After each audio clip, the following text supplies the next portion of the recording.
Безнекеләрнең көндәше Самараның Крылья Советов командасы Премьер-лигада чыгыш ясаячак, Рубин милли футбол лигасында. Уен кырына чыккан һәркем үз максатын яхшы белә, кемдер сакларга, кемдер һөҗүм итәргә тиеш. Бу уенда беренче голны Рубин составыннан татар егете Камил Муллин кертте.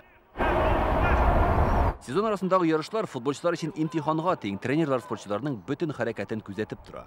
130-140 минут сыграли вместе. Без бүген беренче мәртәбә 140 минутка якын уйнадык. Моңа кадәр узган очрашулар берәр тайм гына иде. Команданың яңа булуын исәпкә алганда, төп состав туплау буенча нәтиҗә ясарга иртәрәк әле. Какие-то глубокие выводы делать. Яңа сезонга әзерлек максатыннан казанлыларның бу инде 3нче контроль уены. Моңа кадәр безнекеләр Тольятти коллективын 1-0, Яршалының КамАЗ футболчыларын 5-0 күрсәткеч белән тармар иткән иде. Бүгенге уен казанлылар файдасына 3-1.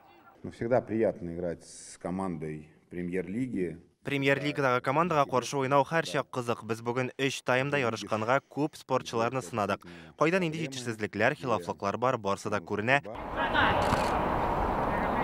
Рубин командасы Мәскәү һәм Уфа футболчылары белән иптәшләрчә уеннар уздырачак. Әлегә футболчылар физик әзерлекне ныгыта, туп белән идарә итү алымнарын камилләштерә. Бүгенге уенда җанатарлар юк, 45 мең тамашачыга исәпләнгән трибуннар буп-буш. Мондагы уенны бары тик журналистлар һәм тренерлар гына күзәтә. Рәсми уен булмаганга, әлеге корылмадагы хәтфә үләнгә басып карау мөмкинлеге дә бар.